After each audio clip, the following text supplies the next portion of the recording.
ما هي أفضل 5 مدن بإسبانيا؟ أنا متيقن أن من جاء في المركز الأول سيخلق لك مفاجأة.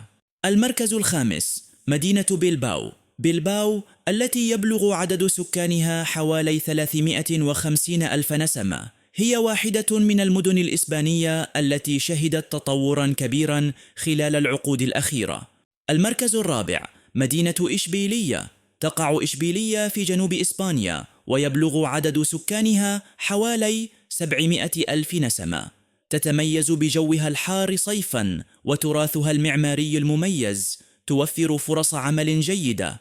المركز الثالث مدينة فالنسيا. يبلغ عدد سكانها حوالي 800 ألف نسمة، مما يجعلها مدينة نابضة بالحياة تجمع بين الجودة والتكلفة المعقولة. المركز الثاني مدينة برشلونة. يبلغ عدد سكان برشلونة حوالي 1.5 مليون نسمة، مما يجعلها واحدة من أكبر مدن إسبانيا وأكثرها حيوية.